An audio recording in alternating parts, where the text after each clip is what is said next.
Los Angeles is unbelievable. Alex Stone is in Los Angeles. Good morning, Alex.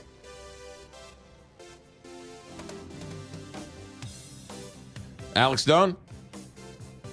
Hey there, McGraw. Hey, Alex. There you go. Good. Alex, the pictures we're seeing from Los Angeles are unbelievable. People are literally driving to work with massive wildfires on both sides of the highway. Yeah, that's what's happening all over Southern California right now. You've got two fires in L.A., two large fires. One called the Creek Fire that's been burning for several days and burned a bunch of homes. The other, a relatively small fire, the fire in Bel Air, that one's pretty much out and done today. It was under 500 acres. 6 homes were destroyed, but it was in a very well-to-do area with a lot of celebrities, multi-million-dollar mansions, and the 405 freeway that had to be shut down for parts of yesterday. If the winds don't kick up or get real strong today, then that fire should be done. The fire I'm on is 90,000 acres compared to the under 500 down in Bel Air yesterday. And this one is just a monster and continues to grow. I'm in the town of Ojai, which folks may know. It's a tourist destination, a lot of spas and hotels and yoga retreats. Things go on in this city.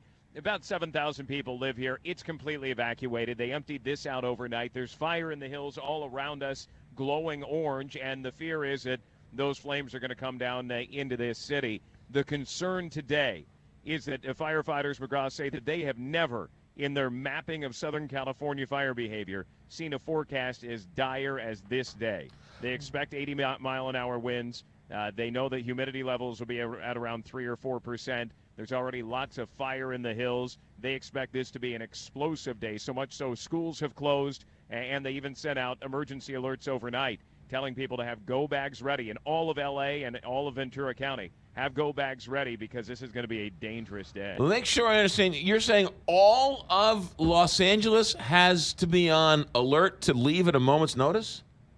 Now, in reality, if you live down in South Central, you're not going to have a wildfire. But people in L.A. are being told to be ready because anything could spark today. They're not only worried about the fires that are already burning, they're worried about anything that, well, they are worried about those, but they're also worried about anything that could spark up today.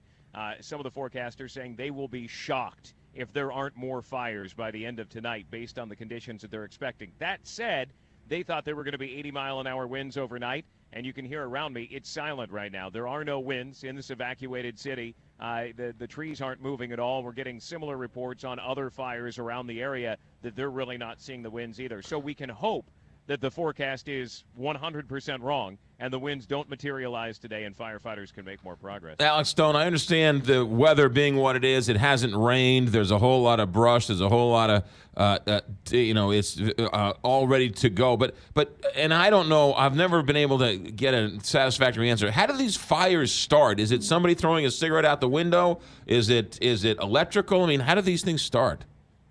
It's always different, and investigators will try to figure it out once they can finally focus on that. Right now, they're just trying to save lives and save property, and they're jumping ahead. More evacuations today. The ones here in Ojai, now in Santa Barbara County, they're evacuating some as this fire moves into Santa Barbara County. But typically, it is man-made in some way. Very few fires in California are Mother Nature because we just don't get lightning storms. And so usually man is involved somehow. That doesn't mean that it's arson. Right. Sometimes it is. But it could be, with these all started the night that there were 80-mile-an-hour winds on Monday night. Most likely it's going to be power lines that were down. But sometimes when you have these strong winds, arsonists come out as well. We've had that happen numerous times in Southern California. That's always a possibility. It could be somebody flicking a cigarette out the window or a car and brush as they started the car. It started a fire. We don't know. It could be any number of things, but oftentimes it goes back to power lines going down. Devastating destruction. Alex Stone, be safe. Thanks for checking in.